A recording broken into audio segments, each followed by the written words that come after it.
क्या आपने कभी सब लोगों को बताया है कि आप कोई बड़ा काम करना चाहते हो? क्या आपने नोटिस किया कि उसके बाद क्या होता है? कभी-कभी जब हम अपने ख्वाबों के बारे में ज्यादा बात करते हैं, तो उन तक पहुंचना मुश्किल हो जाता है। एक छोटे से गांव में एक जवान लड़का रहता था, जिसका नाम साइमन था। उसके बहुत बड़े ख्वाब थे। हर हफ्ते वो कोई नया काम शुरू करता था। एक दिन उसने सोचा कि वो दुकान खोलेगा। अगले हफ्ते उसने प्लान बनाया कि वो मिट्टी के बर्तन बनाना यानी पॉटरी सीखेगा। फिर उसने फैसला किया कि वो घर बनाएगा। लेकिन साइमन की एक अजीब आदत थी। जब भी वो कोई काम शुरू करता, उससे पहले गांव के हर शख्स को अपना प्लान बता देता। वो बाजार में घूमकर चिल्लाता, मैं इस गांव की सबसे बड़ी दुकान खोलूंगा। लोग तालियां बजाते, मुस्कुराते, उसकी तारीफ करते। साइमन को बहुत फख्र महसूस होता। उसे लगता वो बहुत इंपॉर्टेंट है। उस रात वो आराम से सो जाता। लेकिन अगले दिन जब काम शुरू करने का वक्त आता, उसे थकान महसूस होती। उसकी एनर्जी खत्म हो जाती। दिन गुजरते गए, दुकान कभी नहीं खुली। फिर साइमन ने दोबारा फैसला किया कि वो पॉटरी सीखेगा। इस बार उसने गांव के चौक में लोगों को जमा किया और जोर से बोला, मैं सबसे खूबसूरत बर्तन बनाऊंगा, सब लोग मुझसे खरीदेंगे। लोगों ने उसकी तारीफ की, उसे एनकरेज किया। साइमन को फिर बहुत अच्छा महसूस हुआ। लेकिन कुछ दिन बाद उसका दिल फिर उठ गया। उसने कभी मिट्टी को हाथ भी नहीं लगाया। ये सिलसिला सालों तक चलता रहा। साइमन हर नया ख्वाब अनाउंस करता, लोग उसकी बात सेलिब्रेट करते, लेकिन उसके हाथ हमेशा खाली रहते। उसकी जिंदगी नहीं बदली। वो शर्मिंदा महसूस करता। उसे समझ नहीं आता था कि वो हमेशा क्यों फेल हो जाता है। अंदर ही अंदर उसका दिल भारी हो गया। एक शाम साइमन पुराने कुएं के पास अकेला बैठा था। गांव का एक बुजुर्ग उसके पास आया। वो आदमी बहुत खामोश और हम्बल था। लोग उसकी इज्जत करते थे, लेकिन वो ज्यादा बोलता नहीं था।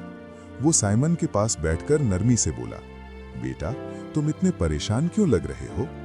साइमन ने गहरी सांस ली। मेरे बहुत से ख्वाब हैं, लेकिन मैं कोई भी पूरा नहीं करता। मुझे समझ नहीं आता मेरे साथ क्या मसला है। बुजुर्ग ने धीरे से सर हिलाया और पूछा, जब तुम्हें कोई नया आइडिया आता है, तुम क्या करते हो?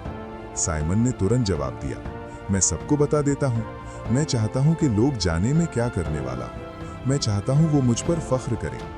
बुजुर्ग हल्का सा मुस्कुराया, कल सुबह मेरे साथ आना, मैं तुम्हें कुछ दिखाना चाहता हूँ। अगले दिन साइमन बुजुर्ग के छोटे से बागीचे में गया। बुजुर्ग के हाथ में 2 बीज थे। उन्होंने एक बीज साइमन को दिया और कहा, इसे जमीन में लगा दो। साइमन ने छोटा सा गड्ढा खोदा और बीज जमीन में डालकर मिट्टी से ढक दिया। फिर बुजुर्ग ने दूसरा बीज उठाया, लेकिन उसे जमीन में लगाने की बजाय हवा में उठाकर बच्चों को बुलाया, देखो सब लोग, मेरे पास एक बीज है, जल्द ही एक खूबसूरत दरख्त बनेगा। बच्चे तालियां बजाने लगे, मुस्कुराने लगे। बुजुर्ग ने वो बीज एक पत्थर पर रख दिया और वहां छोड़ दिया। दिन गुजरते गए। बुजुर्ग जमीन में डाले हुए बीज को पानी देते रहे। उसके बारे में कुछ नहीं बोलते थे। साइमन अक्सर बागीचे में आता। धीरे धीरे मिट्टी से एक छोटा सा हरा पौधा निकल आया। हर हफ्ते वो बड़ा होता गया। दूसरी तरफ पत्थर पर रखा बीज बिल्कुल वैसा का वैसा रहा। धूप में सूख गया। परिंदे उसे थोड़ा थोड़ा करके ले गए। वो कभी नहीं उगा। कुछ हफ्तों बाद साइमन ने देखा कि मिट्टी में एक छोटा सा मजबूत पौधा खड़ा है और दूसरा बीज बिल्कुल गायब हो चुका है। बुजुर्ग ने नरमी से कहा, साइमन, बीज को उगने के लिए खामोशी चाहिए होती है, उसे अंधेरा चाहिए होता है, उसे जमीन के नीचे छुपा रहना पड़ता है। अगर तुम उसे खुला छोड़ दो और उसके बारे में बातें करो तो वो सूख जाता है, कभी दरख्त नहीं बनता। फिर बुजुर्ग ने कहा, जब तुम अपने ख्वाब बहुत जल्दी सबको बता देते हो, तुम्हें फख्र महसूस होता है। तुम्हें लगता है जैसे तुमने काम कर लिया है। लोगों की तारीफ तुम्हें खुशी देती है। तुम्हारा दिमाग समझता है कि गोल ऑलरेडी अचीव हो गया है, इसलिए तुम्हारे दिल की आग ठंडी हो जाती है। साइमन को समझ आ गया कि वो हमेशा यही करता रहा था। बुजुर्ग ने उसके कंधे पर हाथ रखा और कहा, ख्वाब शुरू में बहुत नाजुक होते हैं, उन्हें हिफाजत चाहिए होती है, उन्हें खामोश रखो, उन्हें अपनी मेहनत की मिट्टी में उगने दो। जब दरख्त मजबूत हो जाएगा, सब लोग खुद देख लेंगे। उस रात साइमन ने फैसला किया कि वो एक नया काम करेगा, लेकिन इस बार किसी को नहीं बताएगा। उसने एक सिंपल गोल चूज किया, लकड़ी की कुर्सी बनाना। उसने किसी को अनाउंस नहीं किया, बस चुपचाप काम शुरू कर दिया। रोज शाम को वो एक कोने में बैठकर लकड़ी पर काम करता। कुछ दिन वो एक्साइटेड होता, कुछ दिन थक जाता, लेकिन क्योंकि किसी को पता नहीं था, कोई सवाल नहीं करता था। दिन हफ्तों में बदल गए, धीरे धीरे कुर्सी बनने लगी। साइमन ने गलतियां की, उन्हें ठीक किया, सीखता गया।